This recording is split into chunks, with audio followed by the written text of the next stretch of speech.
नमस्कार दोस्तों, स्वागत है आपका आज के मुख्य समाचार में, जिसमें सबसे पहली और बड़ी खबर में आपको बताएंगे कि पुणे रैली में गरजे राहुल गांधी ने कहा नामांकन करते ही अब ये चुप हो गए हैं। इलेक्शन 2024 से जुड़ी ये बड़ी खबर।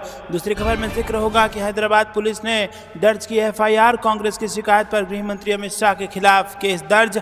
तीसरी खबर में आपको बताएंगे कि मोदी सरकार के दिन अब गिने चुने। राजगढ़ में गरजे सचिन पायलट, कहा विपक्ष के खिलाफ प्रतिशोध की राजनीति कर रही है केंद्र सरकार। इसी के साथ खबर में आगे आपको बताएंगे कि वोट मांगने पहुंचे भाजपा विधायक का ग्रामीणों ने किया विरोध, लगाए मुर्दाबाद के नारे। बेईमानी से प्रधान को चुनाव जितवाने की बात कहते हुए विधायक का वीडियो वायरल। और इसी के साथ खबर में आगे ये भी बताएंगे कि सीएम योगी की सभाओं में लगे अखिलेश यादव और सपा जिंदाबाद के नारे। आदित्य यादव ने शेयर किया वीडियो। दोस्तों, इसी प्रकार की तमाम बड़ी खबरें आपके लिए लेके आए हैं, लेकिन उससे पहले अगर आपको भी ऐसा लगता है कि 2024 के इस लोकसभा चुनाव में आने वाला है बड़ा बदलाव, तो वीडियो को कीजिए लाइक और चैनल को सब्सक्राइब करके बेल आइकन दबाकर कमेंट में लिखिए जय हिंद। रुक करते हैं सबसे पहली और बड़ी खबर की तरफ। पुणे रैली में गरजे राहुल गांधी ने कहा नामांकन करते ही अब ये चुप हो गए हैं। जी हाँ दोस्तों, आपको बता दें कि महाराष्ट्र में पुणे में एक जनसभा को संबोधित करते हुए मीडिया को आड़े हाथ लिया और राहुल गांधी ने कहा कि रेवन्ना रेड्डी के बारे में पीएम मोदी को पता था, लेकिन उन्होंने स्टेज से रेवन्ना रेड्डी के समर्थन में वोट मांगे। मैंने जब इस मामले पर कर्नाटक में बोला तो मीडिया ने इस मुद्दे को अनदेखा किया और मेरे अमेठी और रायबरेली से चुनाव नहीं लड़ने वाली खबर को चलाया। ये मीडिया वाले मुद्दों को छोड़कर पीएम मोदी के ड्रामे को दिखाते रहते हैं। तो दोस्तों, यहाँ पर पीएम मोदी पर खूब जमकर हमला बोला है राहुल गांधी ने और कहा है कि रेवन्ना रेड्डी के बारे में प्रधानमंत्री को पूरी तरीके से सब कुछ पता था, लेकिन फिर भी उन्होंने उसके समर्थन में वोट मांगे और इसको मीडिया ने इस खबर को दबा दिया और वो पीएम मोदी के ड्रामे को केवल दिखाते हैं और असली मुद्दों को छुपा देते हैं। तो दोस्तों, न केवल प्रधानमंत्री मोदी बल्कि गोदी मीडिया को भी जमकर रगड़ा है यहाँ पर राहुल गांधी ने। आपको क्या कुछ लगता है कमेंट में जरूर बताइए। वीडियो को लाइक नहीं किया तो लाइक जरूर कीजिएगा। रुक करते हैं अगली ब्रेकिंग न्यूज की तरफ। कांग्रेस की शिकायत पर गृह मंत्री अमित शाह के खिलाफ केस, हैदराबाद पुलिस ने दर्ज की FIR। जी हाँ दोस्तों, तेलंगाना में केंद्रीय गृह मंत्री अमित शाह के खिलाफ राज्य कांग्रेस इकाई द्वारा चुनाव आचार संहिता के उल्लंघन का आरोप लगाते हुए शिकायत दर्ज कराने के बाद मामला दर्ज किया गया है। तेलंगाना प्रदेश कांग्रेस कमेटी के उपाध्यक्ष निरंजन रेड्डी ने राज्य के मुख्य निर्वाचन अधिकारी को दी शिकायत में आरोप लगाया है कि 1 मई को भाजपा की रैली के दौरान कुछ बच्चों को अमित शाह के साथ मंच पर देखा गया था। निरंजन रेड्डी ने कहा कि रैली के दौरान एक बच्चे को हाथ में बीजेपी का प्रतीक चिन्ह लिए देखा गया। उन्होंने इसे आदर्श आचार संहिता का उल्लंघन बताया। रेड्डी द्वारा तेलंगाना CEO को भेजे गए ईमेल में आगे दावा किया गया है कि चुनाव आयोग ने हाल ही में राजनीतिक दलों को निर्देश दिया है कि वो बच्चों की सेवाओं और चुनाव संबंधी अभियानों या गतिविधियों में उनकी भागीदारी का उपयोग न करें।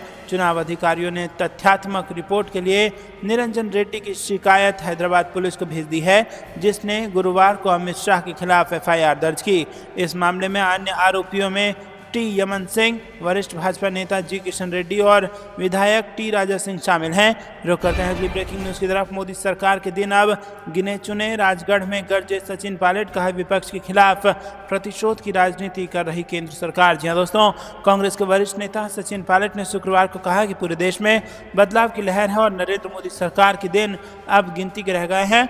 मध्य प्रदेश के राजगढ़ जिले में चुनावी रैलियों को संबोधित करते हुए उन्होंने कहा कि केंद्र सरकार विपक्ष के खिलाफ प्रतिशोध की राजनीति का सहारा ले रही है। कांग्रेस नेता दिग्विजय सिंह के लिए चुनाव प्रचार करने आए पायलट ने कहा कि भाजपा के दिन अब गिने चुने रह गए हैं, क्योंकि केरल से लेकर उधमपुर तक पूरे देश में परिवर्तन की लहर चल रही है। पहले भाजपा 400 सीटों को पार करने की बात कर रही थी, लेकिन अब चुप हो गई है क्योंकि उसे पता है कि वो मुश्किल स्थिति में है। दोस्तों, आपको बता दें कि राजस्थान के पूर्व उप मुख्यमंत्री ने कहा कि केंद्र सरकार ने पिछले 10 वर्षों में अपने वादे पूरे नहीं किए और महंगाई, बेरोजगारी, कृषि संकट, कालाधन और भ्रष्टाचार जैसे मुद्दे से निपटने में विफल रही है। उन्होंने दावा किया कि वो प्रतिशोध की राजनीति कर रहे हैं। 2 मुख्यमंत्री जेल में हैं, अरविंद केजरीवाल और हेमंत सोरेन का उन्होंने जिक्र किया और कांग्रेस के बैंक खाते फ्रीज कर देने का भी जिक्र किया। उन्होंने देश में डर का माहौल पैदा होने का जिक्र किया और कहा कि लोगों की आवाज़ को दबाने के लिए एक दिन में 147 सांसदों को निलंबित कर दिया गया और उसके बाद विधेयक पारित किया गया। किसानों की आय दोगुनी को लेकर भी उन्होंने कहा कि मोदी सरकार ने किसानों की आय दोगुनी करने और घुसपैठियों को बाहर निकालने का वादा किया था, लेकिन विज्ञापन देने के अलावा जमीन पर कुछ भी ठोस काम नहीं किया गया है। उन्होंने कहा कि पिछली संयुक्त प्रगतिशील गठबंधन सरकार ग्रामीण क्षेत्रों में बड़े पैमाने पर रोजगार पैदा करने के लिए महात्मा गांधी ग्रामीण रोजगार गारंटी अधिनियम, देश की सर्वांगीण प्रगति के लिए सूचना का अधिकार और शिक्षा का अधिकार लाई, जबकि अब कांग्रेस ने गरीब महिलाओं को सालाना 1 लाख रुपए देने का वादा किया है। रुक करते हैं अगली ब्रेकिंग न्यूज़ की तरफ, जहां पर आपको बता दें कि लगाए मुर्दाबाद के नारे, बेईमानी से प्रधान को चुनाव जितवाने की बात कहते हुए विधायक का वीडियो वायरल। वोट मांगने पहुंची भाजपा विधायक का ग्रामीणों ने किया विरोध। जी हां दोस्तों, कन्नौज जिले के एक भाजपा विधायक का ग्रामीणों ने विरोध कर दिया। जब विधायक वापस जाने लगे तो मुर्दाबाद के नारे भी लगाए गए। गाँव में विकास कार्य न होने से परेशान लोगों ने उस वक्त विरोध शुरू कर दिया जब भाजपा विधायक लोकसभा चुनाव के लिए वोट मांगने पहुंचे थे। विधायक का एक वीडियो भी वायरल हो गया है जिसमें वो मंच से ग्राम प्रधान को बोल रहे हैं कि हमने तुमको बेईमानी से प्रधान बनाया, फिर भी तुम काम नहीं कर रहे। दोस्तों रुक करते हैं अगली ब्रेकिंग न्यूज़ की तरफ। सीएम योगी की सभाओं में लगे अखिलेश यादव और सपा जिंदाबाद के नारे, आदित्य यादव ने शेयर किया वीडियो। जी हां दोस्तों, बदायूं लोकसभा सीट से समाजवादी पार्टी के प्रत्याशी और शिवपाल यादव के बेटे आदित्य यादव ने दावा किया कि बदायूं में बीजेपी और सीएम योगी की सभाओं में अखिलेश यादव जिंदाबाद के नारे लगाए गए हैं और उन्होंने एक वीडियो भी शेयर किया है जिसमें सैकड़ों की संख्या में लोग नारेबाजी करते हुए सुने जा सकते हैं। सपा नेता आदित्य यादव ने दावा किया कि बदायूं में अब बीजेपी के खिलाफ लोग उतर आए हैं और सीएम योगी आदित्यनाथ की सभाओं में भी समाजवादी पार्टी और अखिलेश यादव जिंदाबाद के नारे लगा रहे हैं। उन्होंने कहा कि लोग भाजपा के राज से परेशान हो गए हैं और इसके साथ ही आदित्य यादव ने बीजेपी के 400 पार के नारे पर भी तंज कसार बोले कि अब जनता इन्हें 400 हार कराएगी। दोस्तों, आदित्य यादव ने एक्स पर इस वीडियो को शेयर करते हुए लिखा कि अब तो बदायूं की भाजपा व योगी की सभाओं में आए लोग भी अखिलेश यादव और समाजवादी पार्टी जिंदाबाद के नारे लगा रहे हैं। भाजपा राज से लोग दुखी व परेशान हैं। ये बुलंद और मुखर आवाज़ भाजपा को 400 हार कराएगी। रुक करते हैं अगली ब्रेकिंग न्यूज़ की तरफ। भाजपा के सभी नेता डिप्रेशन में क्योंकि 4 जून को हम सरकार बनाएंगे, तेजस्वी यादव का बड़ा दावा। जी हां दोस्तों, आपको बता दें कि राष्ट्रीय जनता दल के नेता तेजस्वी यादव ने प्रधानमंत्री नरेंद्र मोदी के बिहार दौरे पर तंज कसते हुए कहा कि भाजपा नेता डिप्रेशन में हैं और 4 जून को इंडिया गठबंधन सरकार बनाएगा। मीडिया से बात करते हुए तेजस्वी यादव ने कहा कि अच्छी बात है कि मोदी जी यहाँ आ रहे हैं, वो ट्रंप और पुतिन को भी आमंत्रित कर सकते हैं। लालू यादव के छोटे बेटे तेजस्वी ने कहा कि भाजपा के सभी नेता डिप्रेशन में हैं। सुन भाई सुन, देश की धुन, 4 जून को इंडिया गठबंधन आ रहा है, हम 4 जून को सरकार बनाने जा रहे हैं। तेजस्वी ने एम्स को लेकर बयान देने के लिए भी पीएम मोदी की आलोचना की और कहा कि जब पीएम मोदी आए तो उन्होंने अपने भाषण में कहा कि एम्स शुरू हो गया है, पीएम को जाकर वहाँ का हाल देखना चाहिए। यादव ने पीएम से दरभंगा, झंझारपुर, मधुबनी में एनडीए सांसदों द्वारा किए गए काम के बारे में भी बात करने को कहा। उन्होंने कहा कि अगर मोदी जी आ रहे हैं तो उन्हें दरभंगा, झंझारपुर, मधुबनी में एनडीए सांसदों द्वारा किए गए कार्यों के बारे में बात करनी चाहिए जो 15 वर्षों से इन क्षेत्रों में सत्ता में है। अपने हमले तेज करते हुए तेजस्वी यादव ने पीएम मोदी पर युवाओं से नौकरियां छीनने का भी आरोप लगाया और उन्होंने कहा कि उन्होंने देश के 60% युवाओं से रोजगार छीन लिया है। उन्हें पिछले 10 वर्षों में किए गए कार्यों के बारे में बात करनी चाहिए। उन्हें इस बारे में बात करनी चाहिए कि उन्होंने अब तक बिहार को विशेष राज्य का दर्जा क्यों नहीं दिया। यादव ने आगे कहा कि नरेंद्र मोदी छपरा, मोतिहारी और नवादा की चीनी मिलों को फिर से खोलना था, लेकिन ये अभी तक नहीं किया गया। ना तो जूट मिलें खुली और ना ही चीनी मिलें, और इन लोगों ने केवल बिहार के लोगों को धोखा दिया है। रुक करते हैं अगली ब्रेकिंग न्यूज़ की तरफ। प्रियंका ने पीएम मोदी को शहजादे का जवाब दिया, प्रधानमंत्री को बताया शहंशाह, महंगाई रोजगार पर भी तीखे सवाल। जी हाँ दोस्तों, आपको बता दें कि लोकसभा चुनाव के बीच सत्तारूढ़ दल और विपक्ष के बीच आरोप प्रत्यारोप का दौर जारी है। इस बीच कांग्रेस नेता प्रियंका गांधी ने कहा कि पीएम मोदी ऐसे शहंशाह हैं जो खुद महल में रहते हैं लेकिन जनता के दुख से उन्हें कोई लेना देना नहीं है। गुजरात के बनासकांठा में एक जनसभा को संबोधित करते हुए प्रियंका गांधी ने कहा कि पीएम मोदी मेरे भाई को शहजादा कहते हैं, लेकिन इस शहजादे ने कन्याकुमारी से लेकर कश्मीर तक लोगों की समस्या सुनने के लिए 4000 किलोमीटर की पैदल यात्रा की और इस दौरान वो किसानों और मजदूरों से मिले और उनकी समस्याओं के समाधान पर बातचीत की। और इससे पहले गुजरात में ही एक जनसभा को संबोधित करते हुए पीएम मोदी ने राहुल गांधी पर निशाना साधा। उन्होंने कहा था कि भारत का अगला प्रधानमंत्री शहजादे को बनाया जाए। इसके जवाब में प्रियंका गांधी ने कहा कि चुनाव भारत में हो रहा है और बात पाकिस्तान की हो रही है। देश के प्रधानमंत्री द्वारा निचले स्तर की राजनीति की जा रही है। प्रियंका ने कहा कि शहंशाह मोदी महलों में रहते हैं तो वो कैसे जनता की परेशानियों को समझेंगे। पीएम नहीं समझ सकते कि जनता महंगाई के बोझ तले दबी हुई है। प्रियंका गांधी ने कहा कि भाजपा नेता दावा करते हैं कि अगर उनकी सरकार फिर से सत्ता में आई तो देश का संविधान बदल दिया जाएगा। जब वो संविधान बदलने की बात कर रहे हैं तो इससे साफ है कि वो जनता को दिए गए अधिकारों को खत्म कर देंगे। प्रियंका ने आगे कहा कि अगर आप मोदी सरकार के पिछले कामकाज पर नजर डालेंगे तो साफ पता चल जाएगा कि उन्होंने जनता को दिए गए संवैधानिक अधिकारों को कमजोर करने का काम किया है।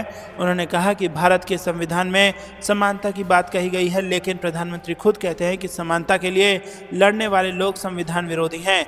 रुक करते हैं अगली ब्रेकिंग न्यूज की तरफ। आम आदमी पार्टी के 40 स्टार प्रचारकों की सूची में अरविंद केजरीवाल भी शामिल।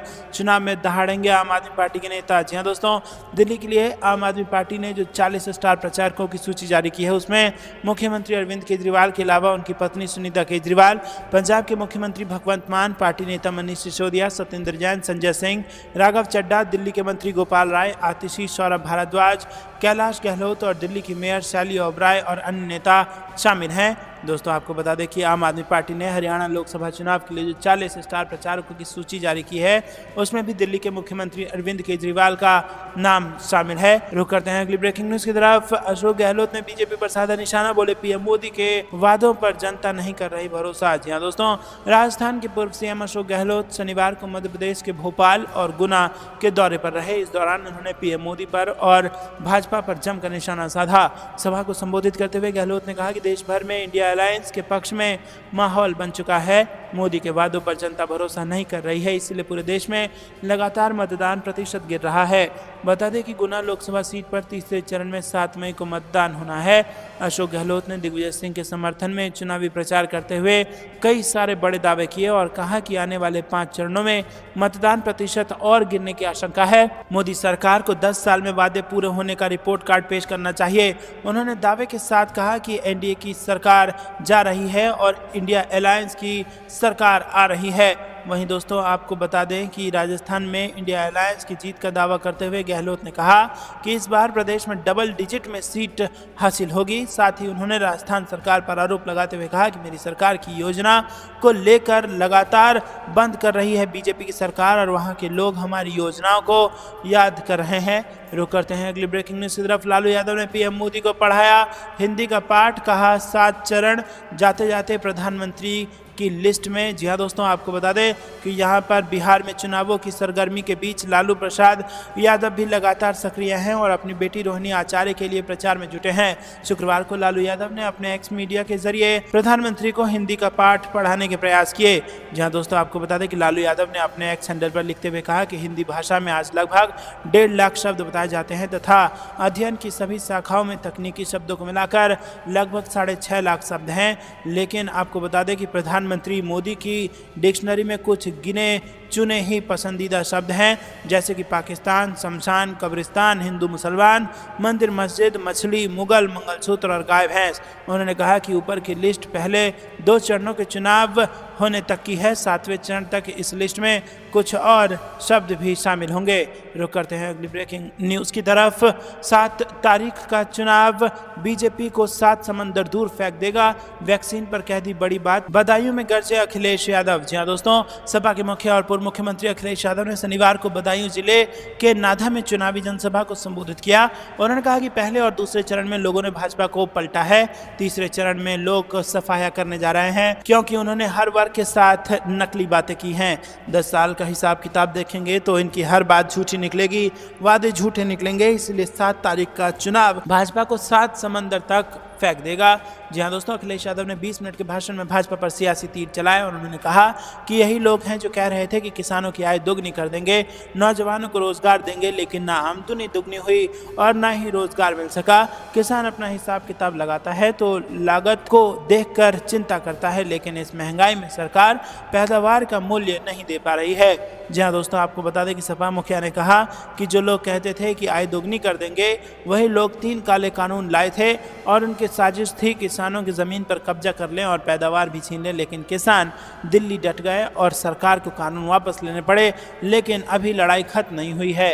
रुक करते हैं अगली ब्रेकिंग न्यूज़ की तरफ। लोकसभा चुनाव, हुड्डा का बीजेपी सरकार पर हमला, कहा सभी मोर्चों पर विफल, जनता चुनाव में उसे सबक सिखाएगी। जी हाँ दोस्तों, कांग्रेस नेता भूपेंद्र सिंह हुड्डा ने शुक्रवार को आरोप लगाया कि बीजेपी सरकार हर मोर्चे पर विफल रही है और लोग चुनाव में उसे सबक सिखाएंगे। वो नारनौल में एक सार्वजनिक सभा को संबोधित कर रहे थे, जहां उन्होंने केंद्र और राज्य में बीजेपी के नेतृत्व वाली सरकारों पर निशाना साधा। हुड्डा ने कहा कि बीजेपी हर मोर्चे पर विफल रही है और उन्होंने कहा कि चुनाव में लोग उन्हें सबक सिखाएंगे। चुनाव के छठे चरण में 25 मई को हरियाणा की 10 लोकसभा सीटों के लिए मतदान होगा। शुक्रवार को भिवानी महेंद्रगढ़ लोकसभा सीट से नामांकन दाखिल करने के लिए कांग्रेस उम्मीदवार राव दान सिंह के साथ वो थे। एक बयान के मुताबिक हुड्डा ने आरोप लगाया कि बीजेपी ने अग्निपथ योजना लागू करके युवाओं से देश की सेवा करने और बलिदान देने का अधिकार भी छीन लिया। रुक करते हैं अगली ब्रेकिंग न्यूज़ की तरफ। तेजस्वी यादव बोले, मेरा दर्द करोड़ों बेरोजगार युवाओं की तकलीफ के आगे कुछ भी नहीं। जी हाँ दोस्तों, तेजस्वी यादव की सेहत अच्छी नहीं है। लगातार चुनाव प्रचार की वजह से कमर का दर्द भी बढ़ गया है। उन्होंने एक्स पर लिखा है कि महीनों से अलट पलट वाली अथक सामाजिक राजनीति यात्रा रही है। आराम के अभाव एवं निरंतर यात्रा के कारण 2 हफ्ते से कमर में हल्का दर्द था, 2 दिन से अचानक बढ़ गया। लेकिन मेरा ये दर्द बिहार के उन करोड़ों बेरोजगार युवाओं की तकलीफ के आगे कुछ भी नहीं है, जो नौकरी रोजगार की आस में बैठे हैं, जिनके पास सपनों की विगत 10 वर्षों में धर्म की आड़ में कुछ ना गया है। रुक करते हैं अगली ब्रेकिंग न्यूज़ की तरफ, जहां पर आपको बता दें कि मध्य प्रदेश में कांग्रेस का दावा, 70,000 अतिथि शिक्षकों पर गिरेगी गाज, निर्देश को वापस लेने की मांग। जी हाँ दोस्तों, लोकसभा चुनाव के बीच कांग्रेस की तरफ से प्रदेश की मोहन यादव सरकार पर बड़ा आरोप लगाया गया है। कांग्रेस ने दावा किया है कि मध्य प्रदेश सरकार के लोक शिक्षण विभाग ने 70,000 से ज़्यादा अतिथि शिक्षकों को बेरोजगार बनाने का फैसला लिया है। प्रदेश कांग्रेस कमेटी के मुख्य प्रवक्ता भूपेंद्र गुप्ता के अनुसार आयुक्त लोक शिक्षा ने अपने 4 अप्रैल 2024 के सर्कुलर के माध्यम से समस्त कलेक्टर्स को यह सूचना दी है कि अतिथि शिक्षकों को 30 अप्रैल के बाद चुनाव ड्यूटी के लिए न लगाया जाए, क्योंकि 30 अप्रैल के बाद उन्हें किसी भी तरह का मानदेय नहीं दिया जाएगा। और इस पत्र से ये आशय निकाला जा रहा है कि लगभग 70,000 से अधिक अतिथि शिक्षक अब सड़क पर आ जाएंगे। कांग्रेस की तरफ से कहा जा रहा है कि लोकसभा चुनाव के चलते जो बीजेपी रोजगार देने का वादा कर रही है, वहीं इसके उलट चुनाव चलते हुए भी लोगों को रोजगार छीनने में संकोच नहीं कर रही है। इसी को कहते हैं उल्टे बांस बरेली लदना। जी हाँ दोस्तों, प्रदेश कांग्रेस के मुख्य प्रवक्ता भूपेंद्र गुप्ता ने इस निर्देश को वापस लेने की मांग करते हुए कहा कि बीजेपी सरकार अगर रोजगार नहीं दे सकती है तो कम से कम छीनने का काम भी ना करे, अन्यथा प्रदेश में ही कई लाख नए लोग 5 किलो राशन की सूची में जुड़ जाएंगे। रुक करते हैं अगली ब्रेकिंग न्यूज़ की तरफ। संजय सिंह का बड़ा दावा, इंडिया गठबंधन की इतनी सीटों पर होगी जीत। जी हाँ दोस्तों, लोकसभा चुनाव 2024 को लेकर सियासी पारा हाई है और अब देश की निगाहें तीसरे फेज की वोटिंग पर टिकी हुई है। ऐसे में सभी राजनीतिक दलों में आरोप प्रत्यारोप का सिलसिला अभी भी जारी है। इस बीच आम आदमी पार्टी के सांसद संजय सिंह ने इंडिया गठबंधन की जीत को लेकर बड़ा दावा किया है। संजय सिंह ने कहा है कि गठबंधन बहुमत के आंकड़ों को पार कर लेगी और इस बार आम आदमी पार्टी सांसद ने बड़ा दावा किया है कि लोकसभा चुनाव में इंडिया गठबंधन 300 से ज़्यादा सीटें जीतेगी। और इसके साथ ही उन्होंने मीडिया से बातचीत के दौरान बताया कि जिस तरह से अरविंद केजरीवाल को गिरफ्तार किया गया है, उसका जवाब दिल्ली की जनता इस बार चुनाव से ज़रूर देगी। आपको बता दें कि आम आदमी पार्टी ने कोंडली विधायक कुलदीप कुमार को पूर्वी दिल्ली का प्रत्याशी बनाया है और साथ ही कुलदीप कुमार ने नामांकन भी दाखिल वो कर रहे हैं। रुक करते हैं अगली ब्रेकिंग न्यूज़ की तरफ। कांग्रेस के मास्टर स्ट्रोक से भाजपा खेमे में मची खलबली। जी हाँ दोस्तों, लोकसभा चुनाव के 2 चरण पूरे हो चुके हैं और अब तीसरे चरण की तैयारी में सभी राजनीतिक दल जुटे हुए हैं। लगातार प्रचार प्रसार किया जा रहा है। वोटरों को साधने के लिए सभी दलों के नेता लगातार लोगों के बीच पहुंचकर अपनी योजनाओं को गिना रहे हैं। ऐसे में अब राजनेता तीसरे चरण की तैयारी में जुट गए हैं। लोकसभा चुनाव में सभी सीटों पर बड़ी जीत दर्ज करने के लिए राजनेता लगातार प्रयास भी कर रहे हैं। भले ही इस बार के चुनाव में भाजपा 400 पार के दावे कर रही हो, लेकिन जमीनी समीकरण बिगड़ता हुआ दिखाई दे रहा है। लोकसभा चुनाव में यूपी अहम रोल निभाती है, ऐसा हम इसलिए कह रहे हैं क्योंकि प्रदेश में सबसे ज्यादा 80 सीटें हैं और इन सीटों पर सभी प्रत्याशी जमकर प्रचार कर रहे हैं। और अब यही 80 सीटें ये तय करेगी कि देश में किसकी सरकार बनेगी।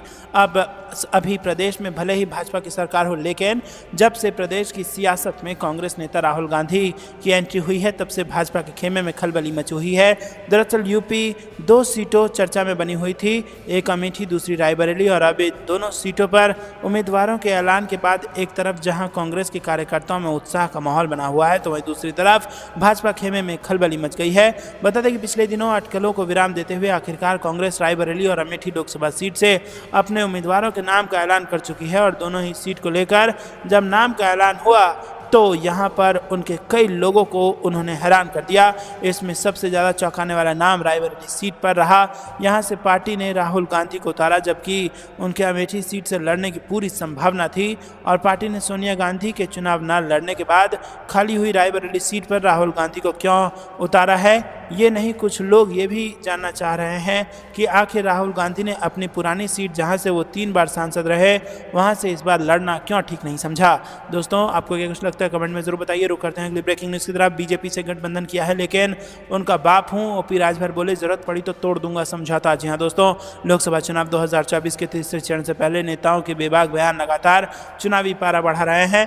पीएम मोदी से लेकर राहुल गांधी तक आज हर किसी के बयान चुनावी सुर्खियां बटोर रहे हैं। ताजा मामला यूपी सरकार में मंत्री ओम प्रकाश राजभर से जुड़ा है। ओपी राजभर की पार्टी सुभाषपा और भाजपा यूपी में लोकसभा चुनाव में लड़ रहे हैं और मऊ की घोसी लोकसभा सीट से उनके बेटे अरविंद राजभर चुनाव लड़ रहे हैं। इस दौरान घोसी में प्रचार के लिए पहुंचे ओपी राजभर का बयान सोशल मीडिया पर वायरल हो रहा है। राजभर ने चुनावी सभा को संबोधित करते हुए कहा कि बेशक भाजपा से गठबंधन किया है लेकिन जरूरत पड़ी तो आप लोगों के सम्मान में पार्टी छोड़ दूंगा। उन्होंने कहा कि जो भी दल हो लेकिन उनमें हमारा दल अलग है। भाजपा से समझौता किया है, जिस दिन आपके ऊपर आएगी उस दिन समझौता तोड़ दूंगा और हम जो बात कहते हैं वो करते हैं। राजभर यहीं नहीं रुके, उन्होंने आगे कहा कि शेर का बच्चा हूं, गीदड़ का नहीं। पीएचडी किया हुआ है, जितने लोग लड़ रहे हैं उनकी औकात नहीं है भाजपा के लोगों से बात करने की। तो दोस्तों, आपको ये कुछ लगता है कमेंट में जरूर बताइए। ये थी दिन भर की सारी जरूरी और बड़ी खबरें। अंत तक बने रहने के लिए बहुत बहुत धन्यवाद। जाने से पहले वीडियो को लाइक और चैनल को सब्सक्राइब करके बेल आइकन दबाकर कमेंट में लिखे जय हिंद। अभी के लिए इतना ही। जय हिंद, जय भारत।